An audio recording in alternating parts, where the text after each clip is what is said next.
Hello and welcome, everyone. I'm Ryan Heckman, the CEO of Rallyday Partners, and this is the Founders Journey podcast. We'll explore the heart and soul of great founders and their journey to build the company of their dreams. You will learn about new industries and business models while discovering how to apply the founder's mindset to your everyday work and life.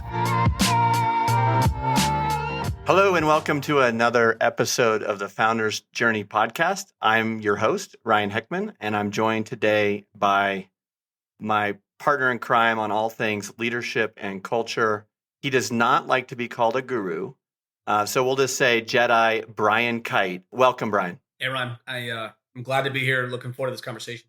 So resume-wise, Brian, we call him BK. BK has been installing cultures that are in service to strategies and the objectives of organizations for about 20 years.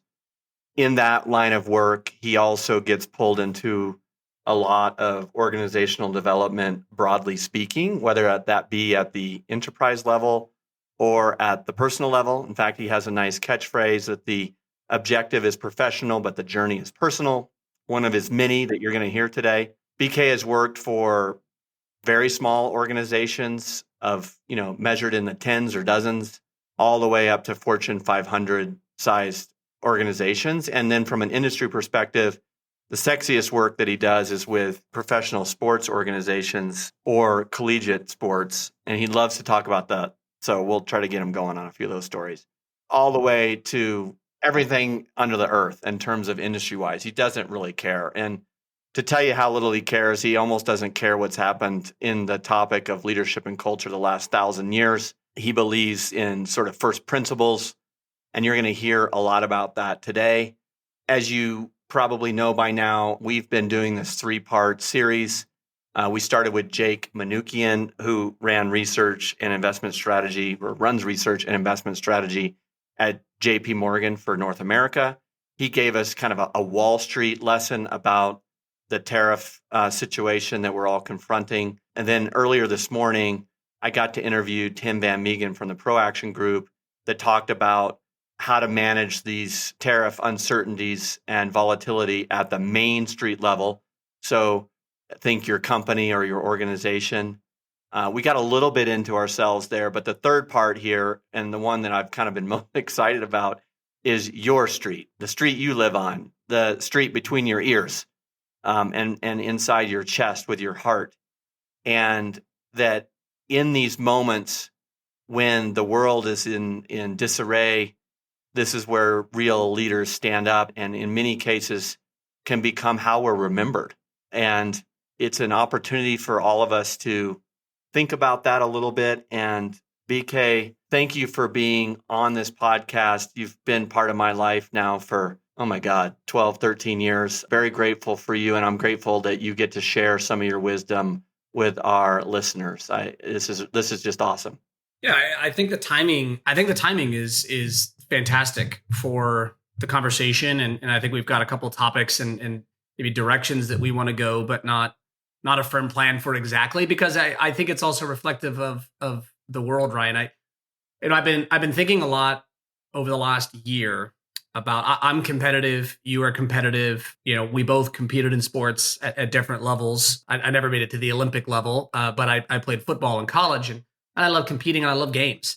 And there's a huge part of that I find really fascinating. And for the last year or so, I've been, and it's kind of teeing up this conversation and maybe priming some of the thoughts that are in people's heads and feelings in their hearts right now. But for the last year, I've been thinking about not game theory in the traditional sense, but I was thinking about this. We play games and we love games because of the challenges that they present. That's why we love a game. Like, we love a puzzle because the puzzle is difficult. I remember we talked about this. We talked about sort of an angle of this at Aspire a year or two ago. Like, we like Wordle because you get a limited number of guesses. You got to guess the word, and there's these limitations. If I just got unlimited guesses to guess a 5 or 6 letter word, that's not that fun. It's the constraints of a game that make it enjoyable. And if the game is too easy, if the jump is too easy, if the competition is too easy, it's not interesting. It's not fun. You can make a ton of money and it's still not even fun. You can win championships, still not even fun. Competitors crave the challenge. And so I find it really interesting in life how, one, we love games for that reason, but a lot of times we resent life for the same reason. When a game gives us a challenge that tests us and frustrates us, it lights us up and turns us on. When life or business or economies give it to us, we get resentful and angry and justified in our bitterness towards the external environment. That's number one. And then number two is, I think one of the real challenges is that in a game, whether it's something in the Olympics related to ski or football or baseball or basketball or chess, there are very explicit rules, starts, stops, boundaries, and other people who enforce what you're allowed to do and what you're not allowed to do. But in life, and a lot of times in business, there's no boundaries. You can go anywhere. There is no timeline. It's infinite and forever. And so it presents this challenge because we get into these adversity and these crises, and we want to know what's the playbook, what's the plan, what's the rule, and we bring a game mindset of, oh, there has to be a right answer here. And in reality, it's 360 degrees of where do we want to go? What do we want to do? How do we want to do it? And I think that's part of what freezes us, locks us up, or gets us into this emotional turmoil is, boy, we love basketball because I know where the sideline is. I know where half court is. I know about what a basket does. But we get into a moment like this, and there are 1,000 options, and I have no idea what any of them produces. And I've got to make decisions in uncertainty. Very different type environment, but we can still tap into some of that excitement that games provide us. We just have to learn some structures. That is kind of funny. I mean, I'm picturing when you're learning a new board game with your family or whatever, and ultimately you find yourself pulling the instructions out of the box and saying, what was that rule again? And yeah, right. Am I allowed to do that? Am I not allowed to do that? Yeah. What happens if I do this? And it's all explained to you, right? It's all explained. We're kind of pinging for clarity on what we can and can't do. And you're right, in these roles, we're sort of paralyzed by the infinite number of options and nobody giving us the playbook, so to speak. And a lot of our guests that have participated in this 3-part series, Brian, have talked about, notwithstanding the health issues, which were grave during COVID, but the global kind of 52 card pickup thing that's happened here very quickly, and just how quickly this is going to go from the theoretical to, very real stuff with an intensity and scale that feels to a lot of people like COVID. I mean, I found myself wondering if I should go buy toilet paper the other day, for example, which was just weird. At any rate, I guess where I would like to take us is maybe what were some of the lessons that you've learned, Brian, since COVID, and how have you been applying some of this to your work with organizations who are confronting these kind of challenges, and to leaders who want to be remembered for the ones that did really well during this time. Let's start with an opportunity for you to give some advice. Here's where I would start. I like to start with timeless principles, things that we know are true regardless of circumstance or context. And so let's start with this. We all know from today forward that we are going to get two things. We are going to get opportunity and we are going to get adversity. We know that. There's no question that both of those are coming for all of us individually and in whatever groups that we care about and have some attachment or responsibility to, family, personal, business, or otherwise. So we know that they're coming.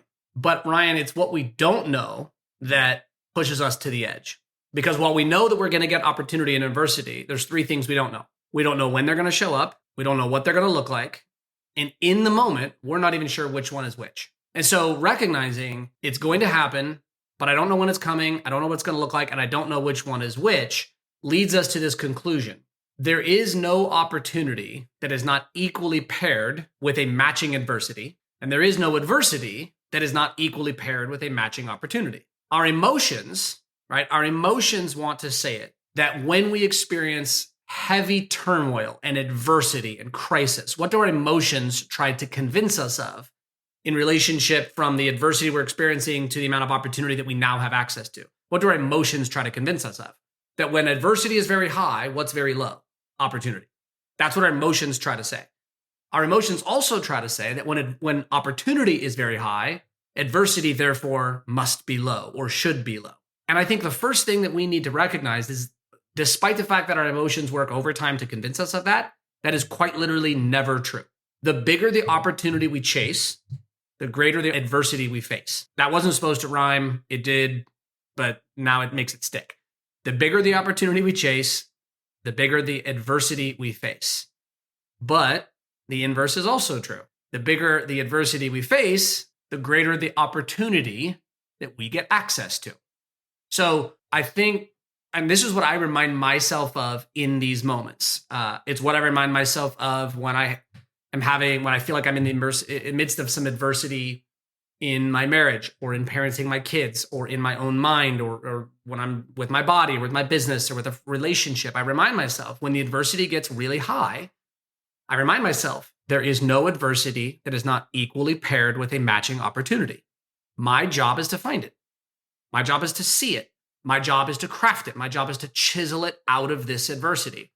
But I also remind myself that I've experienced so many opportunities that were wonderful, and they came with this intense adversity, and sometimes I was ready for it, and I crushed it. Other times, I got fixated on the opportunity, unprepared for the adversity, and the adversity kicked my ass. So I've been on both sides of this coin, and I think we all have. So the first thing I would just tell people is we might be going into the hardest thing ever that you've ever done in your 50 years, your 30 years in business, your entire executive experience.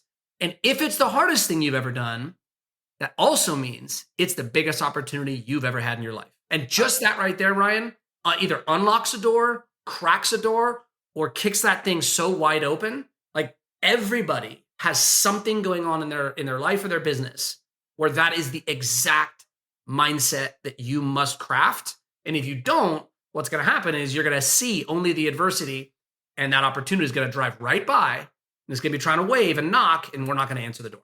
Well, you might suggest too that as a leader, step one is to get into that place and grab it and live it. Part two is very closely behind. How do you get the rest of your executive team and employees to also view this in that same way? What advice would you have there? I mean, it's not a newsletter.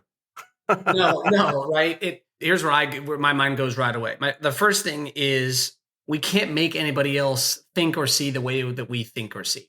We can encourage, we can even demand, we can push, we can cajole. I don't know what cajoling actually looks like, but you can try it if you want. We can do all kinds of different stuff, but you can't make somebody do something. And so for me, what it is surrounding them with a few things. It's first surrounding them with the clarity of this message that I just delivered. Like let's decide whether that is true or untrue. And if it's true, let's get aligned with it. Now, we may not be good at it yet, but let's at least get ourselves moving that direction. Let's not do the opposite of that, right? Let's not. And by that, you mean like the physics of what you just said. Yeah, the greater the opportunity, the greater the adversity, the greater adversity, the greater the opportunity. You want to get that nailed. Correct. Like, I don't want to be debating or quietly doubting in our heads independently on the executive team as to whether half the team believes it and half the team doesn't.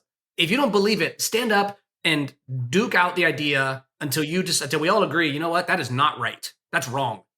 This is not an opportunity at all. It's only adversity. We're all gonna, professionally die here. Like, say it then. Or say, this could be opportunity if we decide to find it, see it, capture it, and do the work to get it. Like, it's there. Like, so decide first. Because once you decide what's true, then at least we know what we're all going to try to align with. And maybe you're really great at that, but maybe I'm not in a good place of that, and I'm just emotionally struggling with it, which is very real for people. Like, I might conceptually know it's true, just like somebody conceptually knows how to lose weight, but like struggles to actually do it because it's emotionally hard for whatever reason. It's just different. People have different things. That's number one. Number two then is from a senior leader perspective is and I actually learned this from you. A lot of times what people need is somebody else to believe something on their behalf, to be the training wheels of their own beliefs until they're ready to take their training wheels off and believe it themselves. And it's like belief by proxy. And it's a big part of leadership. It's a big part of parenting. It's a big part of mentorship, is when you see somebody else and they don't quite believe it yet. They don't quite feel it yet. And so we take on the weight. We take on the burden as leaders to say, okay, I got you. I'm going to help you get there, and I'm going to bridge the gap with you or for you. And we carry a little bit of that belief for them. What's that look like? It looks like encouragement, right? It looks like pushing them into actions and activities that they might not otherwise do themselves or fully believe in yet, but saying, I know you don't believe this yet. Trust me, follow me. I believe in you, and we're going to get this done. Watch what happens. Keep going. Because here's a little interesting piece. Everybody wants buy-in in business and in sports. Everybody's looking for buy-in. Leaders are looking for buy-in, buy-in, buy-in, buy-in. My observation of buy-in is that, and it sounds so counterculture. I mean, it is, but I'll let you all decide how it sounds rather than me tell you. I think most leaders do buy-in the wrong way, like to the tune of like 90% plus. I think leaders try to create buy-in and belief before they drive action. And here's what I think, Ryan. I think belief is the last step. I think the last thing you do is believe, because the first thing you have to do is some action. The first thing you have to do is some activity. If I wait until I believe, that could take years. That might take years before I'm emotionally in the spot where I'm ready to believe. Whereas if you leading me say, do this and do that and do it this way, and here's our standard, and you push me and you lead me, I may not believe, but I'm following, I'm doing, and I'm trusting, but I don't know if I believe the whole time. Eventually, what happens is I start building up a track record of doing things that work and capturing opportunities and getting wins and all kinds of stuff. And then once I'm doing, now I believe. It's like if I taught my daughter to ride a bike, which I do and I am. If I made sure she wasn't allowed to ride until she believed, we might not ride until she was 10. So I push her into action, even though she still has doubt and she doesn't believe. And guess when she starts to believe? After that bike is rolling and dad's hands aren't on her. And then she starts to wobble and her belief questions, and I stabilize her. And then I let go. And then she has to overcome the belief of starting on her own. So what happens is I push her into the action, and it's the action and seeing a good result happen that starts to feed stronger belief systems until finally the very last threshold is like that full quote unquote buy-in that you kind of asked about in the beginning of getting all in. I find that a lot of times it might take a year's worth of activity and trusting in the leader before the people on your executive team collectively all buy in. And only if you put them into the action and their action produces results that demonstrate this is in fact something worth believing. I think we're on the hook to prove a lot as leaders rather than ask people to buy in before we've proven what works. That's what I think. Yeah, I mean, putting my CEO hat on, I would almost change the words a bit and start programming people that at least when they show up at work, that my expectation is that we don't talk about the tariff crises, we talk about the tariff opportunity, like just right there, and at least force a different view of this. I was struck, Walmart held their like annual investor sharing day. I don't know what it's called exactly, but it was like on April 10th. And I think the tariffs were announced on the 7th or 8th. I forget exactly, but it was within a couple days. Sure. And they spent the entire investor conference talking about taking market share. And their stock hasn't budged. And I'm pretty sure they're going to have empty shelves like everybody. But I guess it just is an example of, in that case, showing confidence externally and marketing to Wall Street per se. We oftentimes forget that we've got to market internally just as strongly to make that a reality. And I think that we as leaders have a chance to do that in our companies when everyone else is talking about a crisis, to use your words, Brian. We talk about an opportunity. Another good example of that is, if you remember, BK, when COVID hit Colorado, we had about 200 employees at our dental business. Mm-hmm. And we had built Aspire Dental to be a place that our employees and doctors could grow personally, best version of self kind of mindset, such that it'd be so powerful that we would share that with our patients and their families. That was kind of the bread and butter of our strategy, imperative. And when COVID hit, I don't know if you remember this exactly, but we did leadership development every day during our shutdown, every day. And we didn't lay off one employee. And we basically said, look, if we cannot provide care in the state of Colorado, then we're going to turn Aspire into a leadership development organization. And we did that.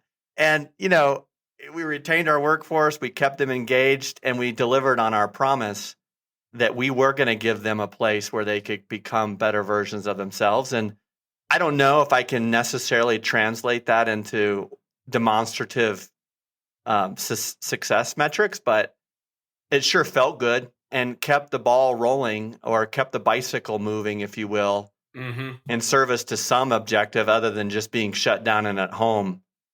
It gave purpose and a sense of meaning to our workforce when everybody else was complaining about being shut down, I guess. I think there's two things I think of right away with that. Is not a new principle or thing that people have heard, but good example of don't let what you can't do stop you from what you can do.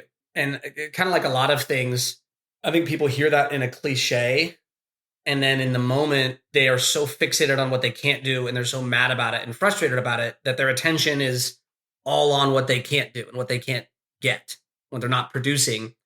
And then they just don't apply it. And so then and then somebody says a cliche, and it's almost like after the fact, they're like, oh, I'm reminded of. And I'm in the camp of like, don't remind yourself after you screwed it up for 6 months, right? Put it front and center right now. And when you realize we can't do this, like this is an issue or a problem, then immediately say, can we do anything about it? No. Okay. Well, is there any opportunity within it that we can do, or underneath it? Or what can we do? Let's go do that. And don't waste another hour talking about how mad you are or how bad it is that we can't do this over here. Get your attention off of it and put it over there. That's number one. Number two is that, like opportunity and adversity, there's a lot of these things that are paired. And so I guess the one caution I would tell people when they hear, let's not look at these, market and tariff and economic problems like adversities, let's look at the opportunities. The one caution I would tell people is people don't like bullshit. They don't like when things are pulled over their eyes. They don't like when people pretend like something's not an issue when it's an issue. So what I would say is this: just like opportunity is paired with adversity, all optimism is paired with realism. And in the same way that when somebody gets fixated on opportunity, they tend to think that it lowers adversity, is I would tell you that when people get fixated on optimism, they tend to obscure and cloud their realism. And when they tend to get fixated on realism, they tend to obscure and cloud their optimism. And I would encourage all of you to remember that optimism and realism are like the left wing and the right wing of an airplane. They are like your left leg and your right leg. You want both of them. You need both of them. And if you get detached from either one of them for too long, you become unstable, immobile, and weak. So you have to stay firmly planted in realism. An issue is an issue is an issue, and it creates consequences. An opportunity is an opportunity is an opportunity, and it creates things that you can go out and do value. Both of them exist together. So plant your stake of realism, plant your stake of optimism, and don't lose touch with either one of them, and don't let one try to consume the other. Think of it this way. You want to be 100% realistic and 100% optimistic at all times. You never want to be in a fixed pie situation where you're 50% optimistic, 50% realistic, and then taking one from one to try to increase the other. Because you wouldn't ever, Ryan, if you were leading a team and they were 50% optimistic, 50% realistic, would you ever say, okay, well, let's drop 30% realism to give ourselves an extra 30% of optimism? So go drop down to 20% realism so we can get 80% optimism. Let's do that, team. Like, would you ever be okay with that? Never. But also, would you be okay with the other side? Hey, let's get to 80% realism, but let's drop down to 20% optimism. No. So remind yourself in the midst of all of these that while you're targeting this stuff, is that people are smart. They're not dumb. They don't want to pretend like something's not an issue when it's actually an issue. It's okay that we're identifying issues. It's okay that we're identifying a problem. It's okay that we're identifying friction and pain and discomfort and all of the stuff that exists. Just remember that in the midst of that adversity, when it's the realism, that there is optimism and there is opportunity attached to every single one of those things. Do not fall into the weak, I call it that kind of amateur space of thinking it's only one of those things. It's all of them at all times. I'm going to give you a chance to talk about some stuff I know you love talking about. And by the way, for the listeners, BK and I will start hey, I just want to catch up phone call and be on the phone for like 3 hours. So We're not going to do that today, but I am going to give you an opportunity to talk about some principles that I know it just oozes out of you, and you love it to ooze out of you. One is, and I've been thinking about this of late, particularly with the tariff opportunity in front of us, and that is that the extent to which we are really good at our reaction to adversity can be a talent, but more often it's an acquired skill. And when you think about business, it's pretty rare that you can run your company without an external environment doing something to you in both good and bad ways. I would also just say that for most executives, you go to bed with one set of problems and you might get a text the next morning where your head of sales is leaving and taking two others with them. And so every day you're kind of getting tossed around. And when I think about the CEOs that I really admire that we've worked with, for whatever reason, they have just an exceptional ability to always respond versus react. So I want to talk about that and maybe get into a little bit of E plus R equals O here, which I know is fundamental. But I think right now, if you're thinking about who you want running your companies, you really want your CEO to be really good at responding to adversity. And you might suggest that the companies that win throughout this thing, and someone's going to win and somebody's going to lose. It's no different than sports. And in this case, we're all confronted with the same challenge. But the CEO and the executive team that responds the best is going to win, which has nothing to do with the company's fundamental competitive advantage. Like, it's not the product, it's not the IP, it's literally how is that executive team going to respond that results in the greatest outcome. And I find that just fascinating. And maybe you weren't saying this, or maybe you were saying this. You absolutely are competing on how you respond just as much as you're competing on product and service and pricing and geography. Just so you're aware, you are absolutely competing on the culture inside your executive team and the emotional strength and endurance and flexibility and resilience. You are absolutely competing on that. I was just talking with a baseball team today, Major League Baseball team, who has had just sort of a little rough go. And their issue is not hitting baseballs, how hard you're throwing it, fielding baseballs. It is 100% struggles in leadership in the clubhouse, struggles in leadership across the staff, struggles in holding really high paid players to the standard required to win at the level that this team expects to win at. They're all capable baseball players. Their fail point right now, and where other teams are quite literally competing better than they are, is in the personal discipline side of how they're handling non-baseball activities. Because even though it's not direct baseball facing, that flow shows up directly to baseball activity, physical activity, plays, decisions, what pitches you swing at, where you throw, how many innings you pitch, all of those different things. So drawing the parallel to us, I would say the product, pricing, strategic maneuvers, changes, processes, new vendors, decisions, especially with the decisions to go, we have 3 options on how to face the future.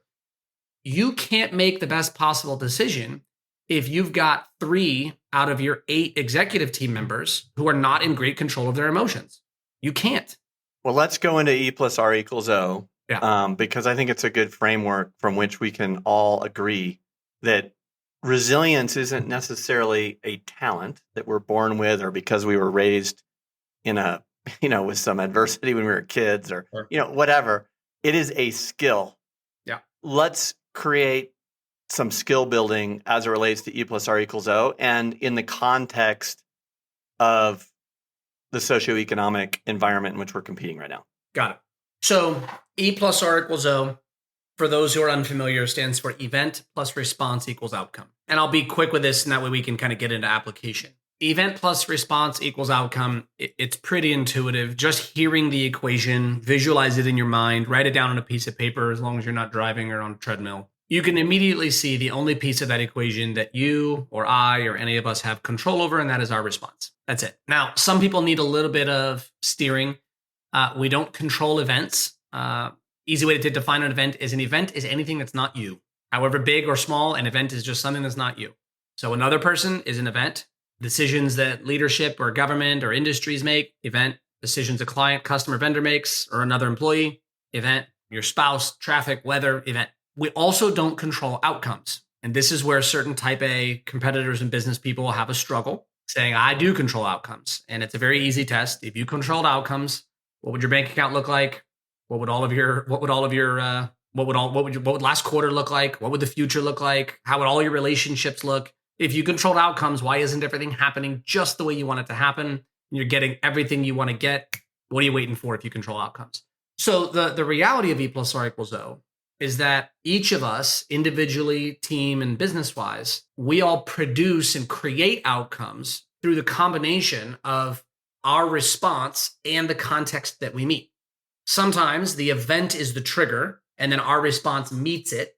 So something happens, and then we have to respond to that event to go try to create and target an outcome. That's some portion of life.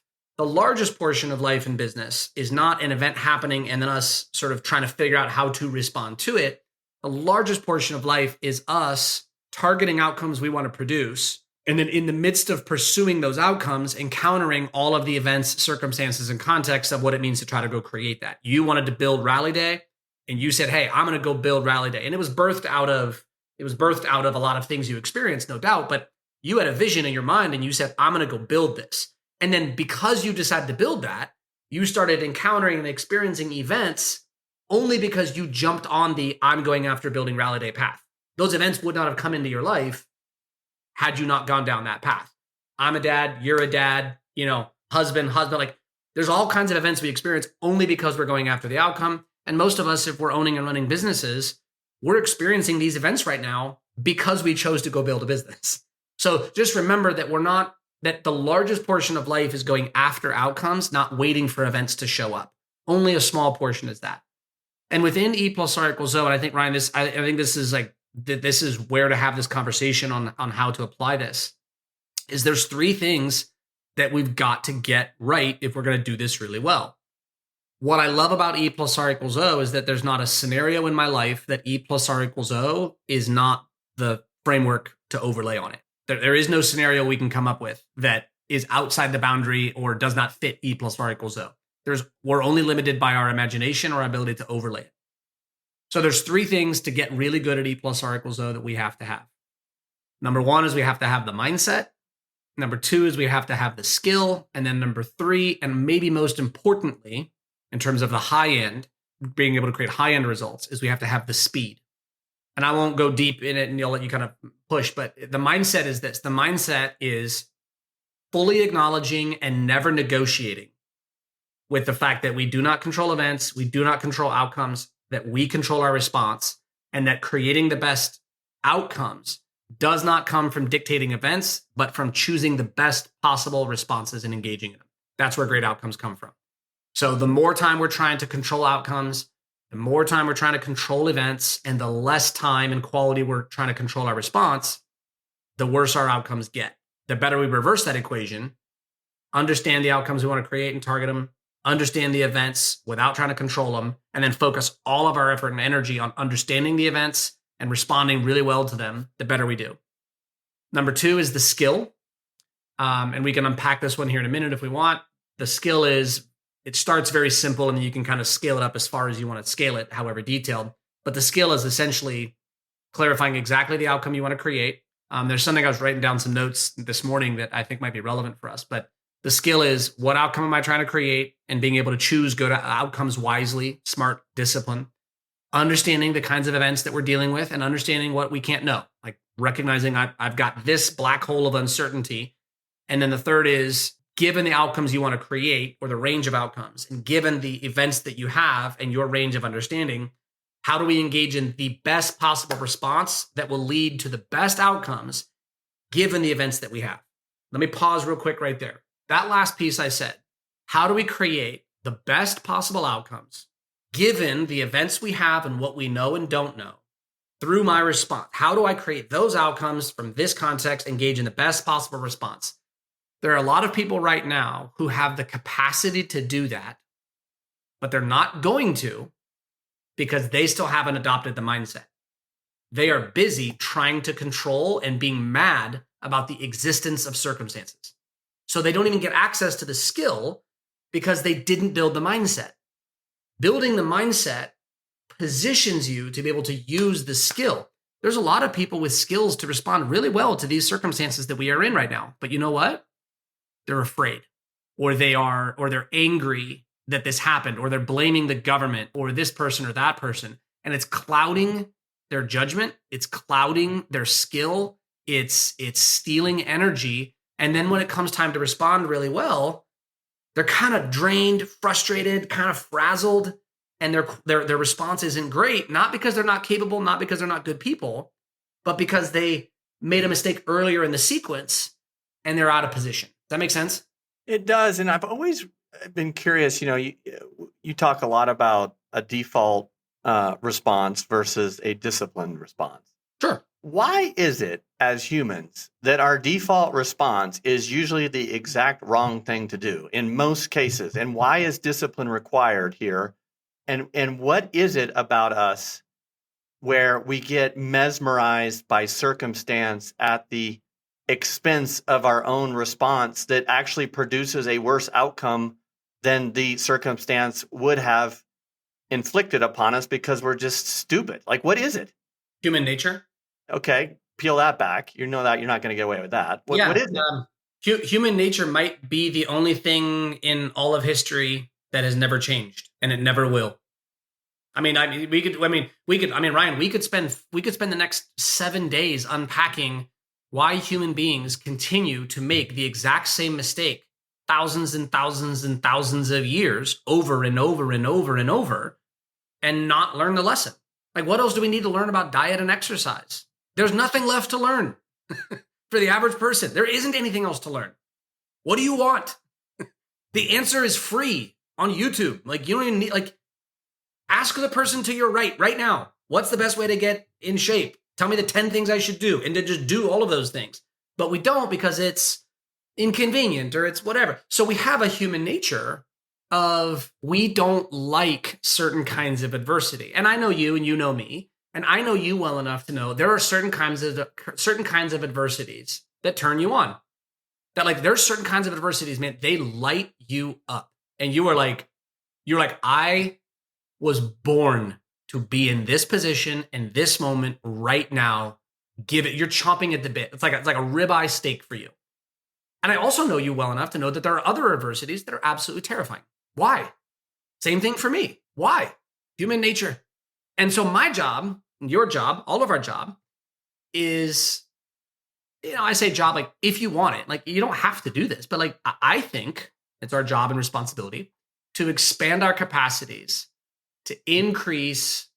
I call it your E plus R equals O limit. How hard does the situation get before you either get frazzled or have to tap out? Too big for me.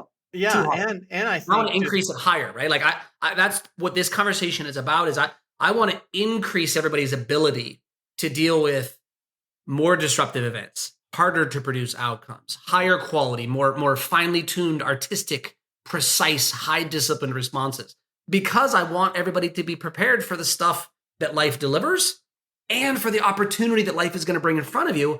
And I want your response to be ready for it, not overwhelmed by it.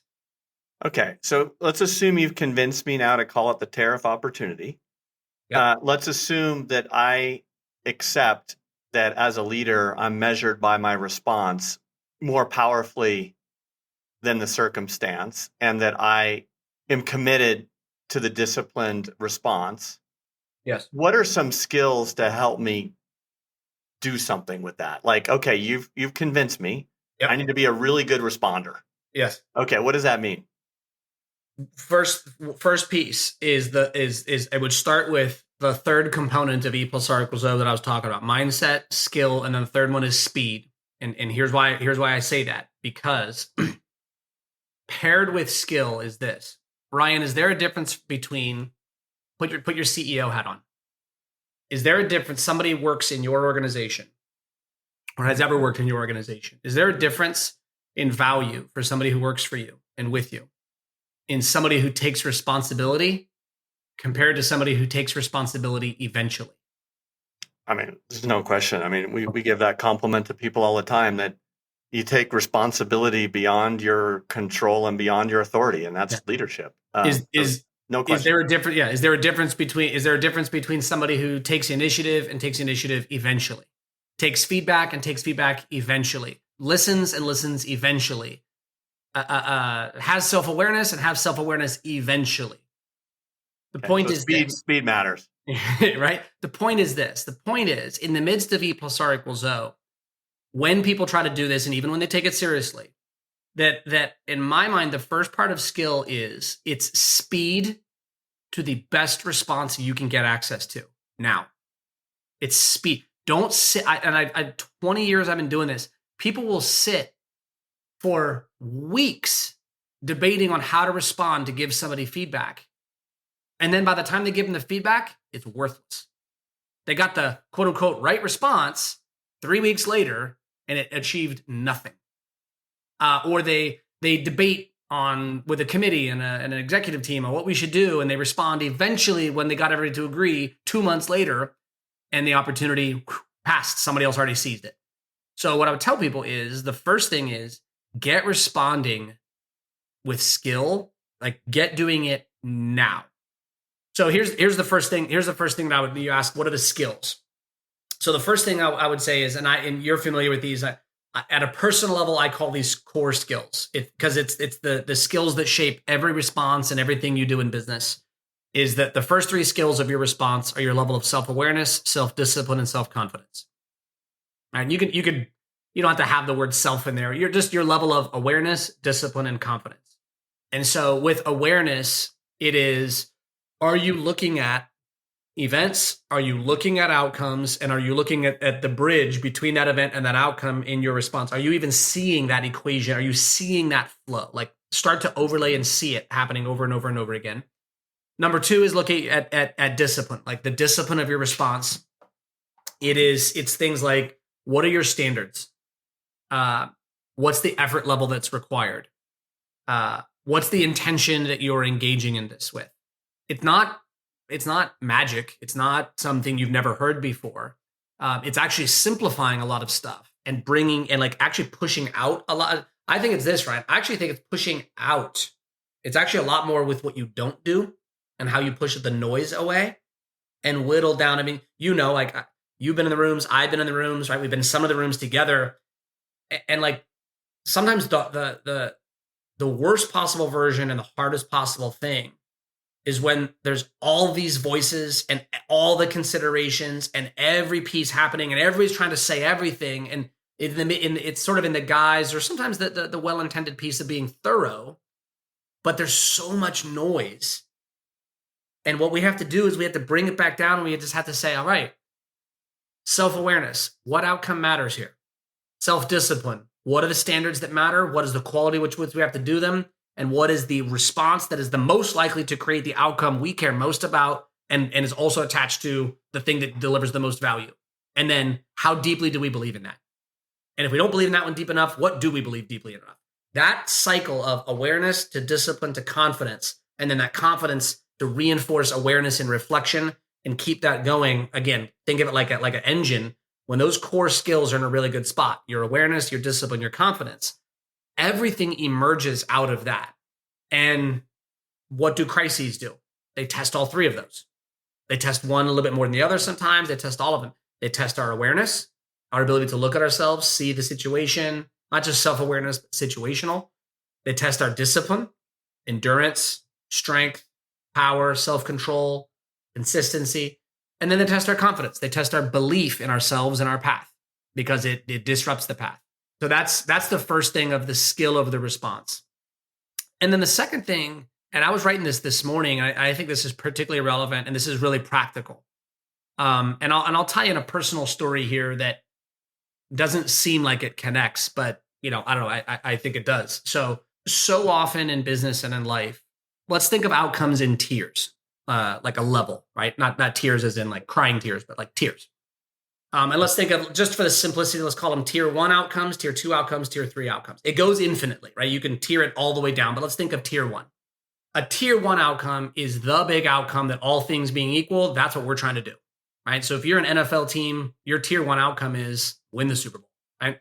Tier one outcome for Rally Day is build an awesome portfolio that delivers great for LPs and Rally Day, builds incredible businesses with each one of our portfolio companies, fundamentally changes the life of all the people who work inside their portfolios, and delivers amazing returns for all of the people who are in them. Those are tier one outcomes, right?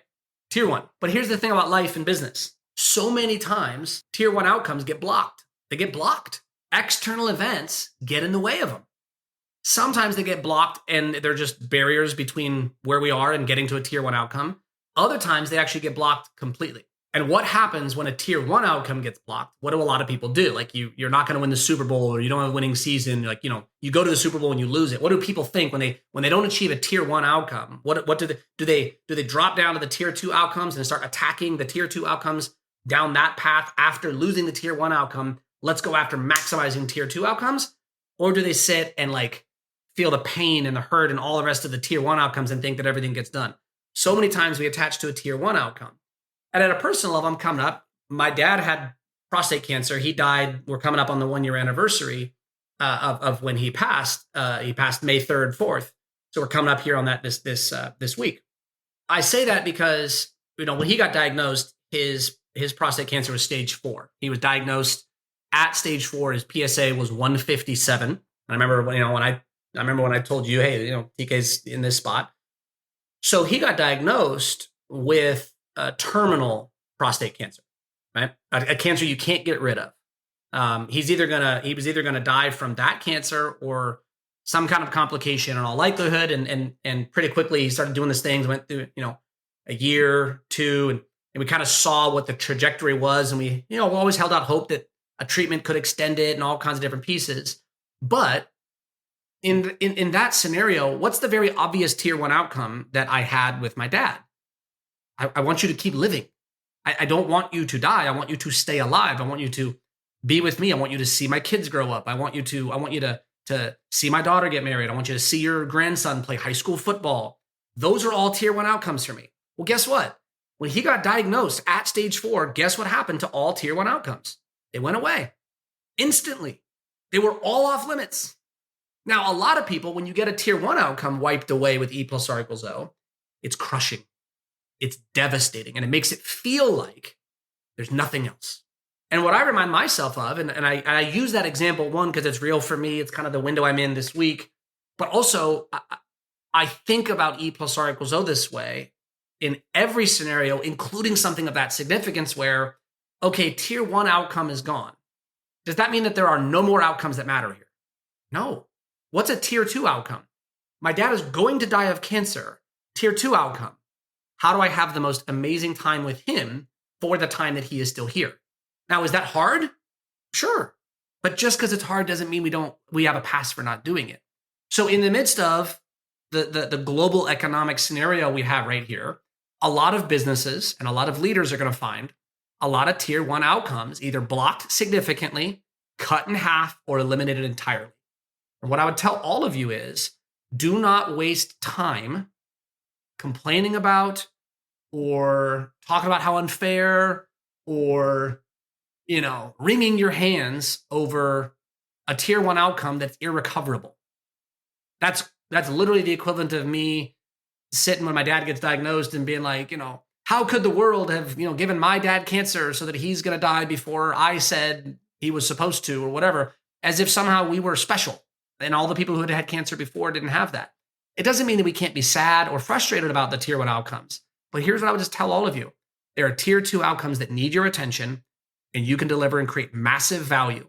And if you're still complaining about the tier 1 outcomes or, worrying about it, those tier 2 outcomes are also going to suffer. And now you're going to have the tier 1 outcomes gone, the tier 2 outcomes gone, and now you're going to find yourself way further down the list, struggling to create something of significance or value when you could have attacked that thing right away. So if tier 1 goes away or gets limited, shift your attention to tier 2 and start attacking those outcomes as well. Does that make sense? It does. I mean, your story of your dad gave me obvious, I could feel myself choking up. I loved your dad. And I remember vividly all the things that you and I went through as friends through that, and just the layers of bad. We're just all over the place. Yeah, But I don't want to pretend like it's not unpleasant. Like, I mean, my dad died, right? I mean, right. I want to talk about it, you know, and I'm talking about it this way because I guess I want to demonstrate. I want people to hear in my voice and my approach to this that we don't have to be afraid or gentle or fragile about saying that these primary outcomes we want are when we don't get them or when something blocks them, that somehow like it has to be the end. Like I can be simultaneously crushed that my dad is gone and I miss him, you know, every day, right? There's all kinds of things. There's something that reminds it all the time. But that also doesn't mean that there's no more outcomes that matter or there were no outcomes that mattered while he was here. And if we're looking for, my dad always used to say this, and this is exactly what he would say. Like if he was here, or if the afterlife is such where he can see down and see it, right? He is up somewhere going, BK, you better say this right now. You better say this. So I'll say it. It was his favorite thing to say. Big E's call for big R's. So when you get cancer that says you're gonna die 20, 30 years ahead of where everybody and yourself included want you to die, that's a big E. You'd better get your R ready to create great outcomes in the midst of that big E. And so here we are in a big E. Do not let this big E win whatever it looks like for you, simply because your R wasn't big enough because you were too upset about outcomes you couldn't create. Yeah, and that's a really good point. So to the leaders that are listening, I think what this means is like when you think about your vision for the year, which we oftentimes do through our annual budget exercise, you pretty much can throw that away. So your tier one outcome was I'm gonna exceed budget, and maybe there's some other OKRs or things that were important to your year. But it's particularly important for the followers in your company, which is 99% of the action versus yourself, is painting a picture for them on what is accomplishable, what you can do during this opportunity / crises that you can actually achieve. Because if your whole organization is over attached to an outcome that is kind of irrelevant now, that means they're going to show up every day at work and feel like a loser. Yep. And nobody wants to feel that way. And it usually creates a downhill slide where all of a sudden the E was the tariffs. The new E is actually morale and experience and the experience and, you know, like all security. I mean, any number of things. Like this is the point. Like part of this is like, and I can hear people, and I know that people do this. Well, okay, what's a tier 2 outcome? The point is a tier 2 outcome is whatever is underneath. I think of it like this, Ryan, okay? So think of it like this, like if you visualize this, and I don't have this to show you, right? Because, you know, you're listening, but think of it like this. For the sake of, let's keep the first outcome binary, okay? Win, lose, succeed, fail, make the shot, miss the shot. Let's just keep it binary for simplicity, okay? There's 2 branches. The tier 1 outcome is either win or lose, succeed or fail, make or miss, okay? And let's just say the outcome is lose, fail, miss, okay? Now, what happens is from there, it branches off. That tier was a loss, okay? Now, underneath that, what's the next outcome that's going to take place after that outcome? And it's a shift, it's judgment, it's the artistic side of leadership, it's personal discernment to very quickly, when the outcome doesn't go the way that you want, or you can see it's not going to go the way you want, how quickly and how skillfully do you shift to the next tier of outcomes and start prioritizing the most valuable thing at the next tier? And then if that one goes away, you go down and you prioritize at the next tier. The only thing to stop you from doing that is your own personal discipline to do it. That's it. That's the only thing to stop, because you could drive that infinitely all the way down to like tier 100, right? Well, I've still got a box of crayons and I'm going to become an artist and sell art. Like you just drive it down to something weird, right? But like you can just keep tiering it all the way down. And that's what leadership is. In my mind, if you're not interested in doing that, or you're like, oh, no, I think that's what leaders do. And how do you reconcile that to maintaining the standard? So like there's some people in the audience right now who are saying, well, you're talking about an external environment that's preventing you from reaching a tier 1 outcome. Yeah. And so you're kind of admitting defeat and just, you know, like lowering your standard. I don't think that's what you're saying. No. In fact, I would flip it around actually, and I'll use an analogy. Let's use an analogy to give us access to it. Sometimes it helps us see it a little bit better. The New England Patriots in the Super Bowl against the Atlanta Falcons were down 28-3 in the third quarter. Okay, their odds of winning were, I don't know, was like 2% or something like that. So they didn't focus on winning the game, and in fact, a lot of them were like, "Hey, we're now competing." Some of them stayed super tight in the competitive approach, where we could still win the game, but a lot of them kind of shifted to now it's about pride. They shifted from we're going to win to we're going to compete at the highest level and we're going to go out swinging. And then what happened was they kept their standard of the response high, even though the target was like, hey, we're just going to go compete really hard and we're going to make this thing close and competitive and make these guys fight for it and earn it. But then they scored a couple times because their standard stayed high. And next thing you know, the tier one outcome kind of started to come back a little bit. Now, does that happen every single time? No. But assume history was different and the Patriots don't win, but they competed their ass off and they actually made it a really good game towards the end. They still created something that they look back on it and they're disappointed in the miss, but they look back and they said, yeah, but you know what? The way we competed, that's who we are. We lived our identity. Our tier two outcome was, even if we lose, we're still the hardest team that you possibly played. And we all demonstrated, put good stuff on tape. We showed that we're professionals. You know, some guys made a little bit of money because they had a good Super Bowl. Another team picked them up and that guy gets a $20 million contract because he played really well. You got to be able to retarget those. So I look at it as it's the standard is in your response, not always in the outcome. When the outcome is constrained by circumstances, keep the standard of your response at the highest, even if you have to retarget some of the outcomes, so that you can still produce the best possible outcome within the circumstance. And I'll just say this, optimistic in the midst of the realistic. A lot of times, realistically, a lot of times you will not produce the tier one outcome. But there's enough stories that I know and enough stories that you know where people kept their standard high in the midst of dark circumstances. And then those circumstances suddenly changed and they actually ended up producing a tier one outcome or better than their original tier one outcome because they were the only ones that did not change the standard of their response in the midst of a crisis that looked like it was going to wipe everybody out. They kept their standard high and they still hit it. Yeah, I mean, I'm thinking of an exercise that you could do if you were a CEO or a leader of a team, and you could do a bell curve on a dry erase board, and you could say, okay, these tariffs are going to inflict pain on our industry. And if we're ignoring outcomes for just a moment, what does the left 10% in the mountain of average, to use your term of art, what does their business look like at the end of this year if the response is bad? And then on the other end, what could our business look like by comparison?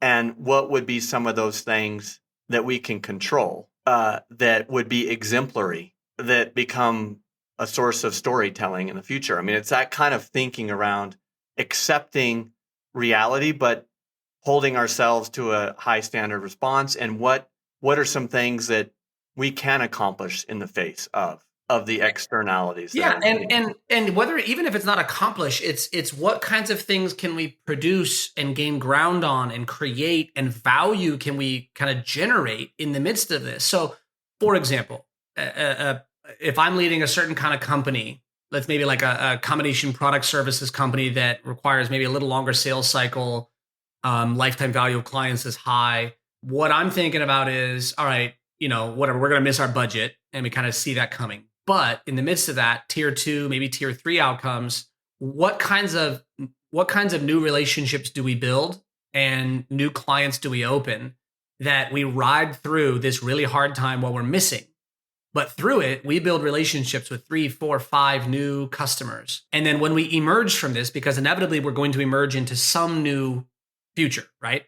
When we emerge from this, those 5 customers are the top 5 customers in our entire business. And the only way we gained them was because we were with them so strong and so well during the hardest moments.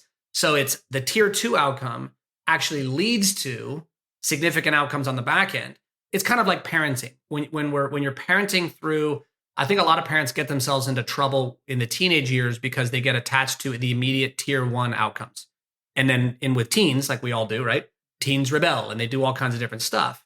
And you know, when we're not getting a tier 1 outcome, our teen is mad at us. a lot of times we say, well, if you don't get the tier 1 outcome, then we as parents, our response drops off. We get mad, we get angry. We tell them, if you're not going to listen to me, we kind of drop down to that level, that teen level.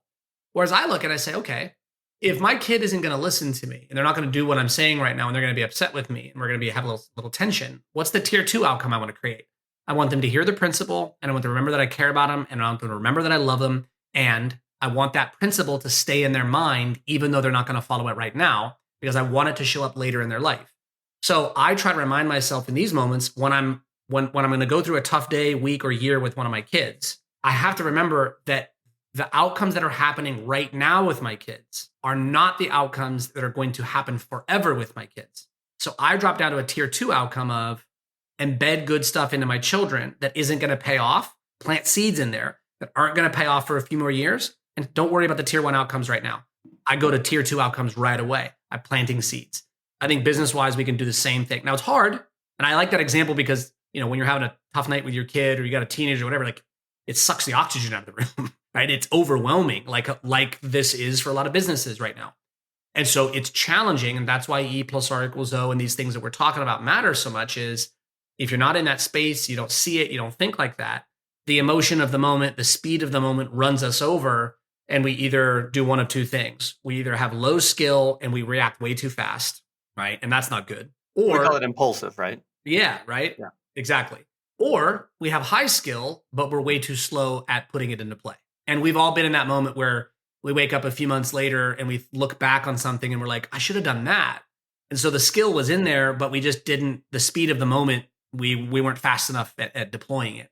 Or later we realized, oh man, like I reacted way too fast and that was not the thing to do. And I should have waited to respond that way. So just remember that this, it extends beyond. And I like some of these examples where it gets out of the business side because sometimes we get so close to something in the business, we're trying to find the answer. And sometimes just seeing another aspect of our life where it's going on can kind of open a door creatively, artistically, mechanically to some other leadership avenue that we just haven't quite made the connection to. And that's what I hope some of you get. Let's end with a question that's going to put you a little bit on the spot, but I know you love that. If there was like the BK app and like Calm or one of these other things, and you could tell me something when I go to bed at night, when I'm my like demon version of my brain comes out and I get more negative than I am positive, what would be something that I think about when I go to bed after confronting all this stuff that would be productive for sleeping and so forth? And then when I wake up the next morning, if I could get a thought when I go to bed and when I wake up, what would it be? I like it's going to come back to the core skills. It's going to come back to something driving self-awareness, self-discipline, self-confidence. So you asked for kind of a bedtime thing and a morning thing. The bedtime thing I would do with this. You could certainly do both of these. You could do it morning or night, but I'll do this at night. At night, I would write down, you could pick categories, but let's just keep it simple. Just give one score. Is most people think of discipline, and this is a self-awareness exercise to drive some discipline, meaning like your own standards and how you do things. Most people think of discipline as a switch, right? You are disciplined or you're not. You have it or you don't. You do it or you don't. When in reality, discipline is a spectrum, right? We have more disciplined moments, more disciplined actions, less disciplined actions, and sometimes we're running away from discipline, right? We're doing the most. So I would put it on a scale from 1 to 10, and I give my score at the end of a day. Again, you could branch this out into categories or sections of your life if you wanted to, but let's just keep it simple. At the end of the day, give yourself a score on how disciplined your responses were for the day on a scale from +1 to +10 or -1 to -10. Right? A +1 is I was on the discipline side, but I was like a low energy, low intensity, low assertiveness version of it. I was kind of treading water on the good side, but I kind of just got through the day. Better than like not good stuff. Or I was a +5 or a +9 or a +10. Like I was on attacking, like I was all of that. Or if you have a rough day, I would say I was a -3. I was just kind of, we all have a -3 day sometimes. Like I was just, like today I was like, I avoided a couple conversations. I reacted impulsively in this meeting. I didn't challenge this one person when I knew it was pushing it the wrong way. Or I had a -10. Like, like I punched out and I got away and had a few drinks and went to the golf course, whatever. Like just rate your day. Just What was the standard at which I operated today against my standard? And just give yourself a little score, +1, +10, or -1 to -10, right? Like Okay. that. That's Number one, nighttime. that's nighttime. And then in the morning, I would write down 5 things and I would read them. And it's what confidence is. I would write down the standards of confidence, because you want to have a really interesting conversation. Ask people, what is confidence and where does it come from? And listen to what their answers are. Nobody knows. And very quickly, people start saying things and they think they know, and you just pressure test it a little bit. Like people will say, I just had this question, just had this conversation with a group. I said, where is confidence? Where does it come from? And they said, things you've done before repeatedly and shown yourself that you can do it. That's where confidence comes from. And I asked the question, does that mean that if you've never done it before and you've never done it well and you don't have a history of doing it, you're not allowed to feel confident? And they were like, no. I was like, okay. So then that can be a place where confidence comes from, but we certainly can't rely on it, because all the time we're encountering stuff we've never done before and haven't happened. So we've got to have a different thing. So I would feed my confidence in the morning. And I do this, a version of this. I don't do it every single day, but like I have sort of my routine with it. I would write down 5 things, and it would be the 5 requirements of confidence, the 5 beliefs that drive confidence. I know what to do. I know how to do it. I feel capable of doing it well. I expect good results, and I'll be okay if results are not what I expect. And I would just remind myself of those 5 beliefs. I know what to do. I know how to do it. I feel capable of doing it well. I expect good results, and I'll be okay if results don't go the way I expect. Love that. It's a belief. It's a belief. It doesn't even have to be true, Ryan. I cannot emphasize this enough, because guess what? A lot of you listening right now, you're afraid and feeling doubt of things that you don't know which way they're going to go yet. And your belief that it might go that way is crushing you with doubt.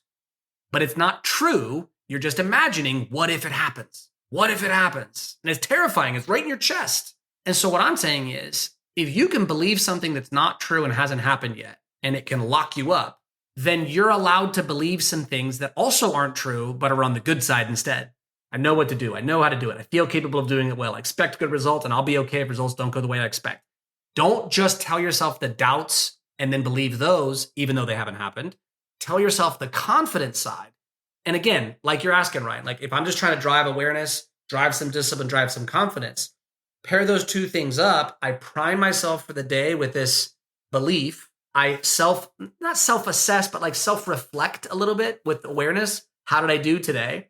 And then I just try to have more days on the plus side of discipline than on the minus side every week. I got 5 days. I got 7 days. Like just have more on the plus side.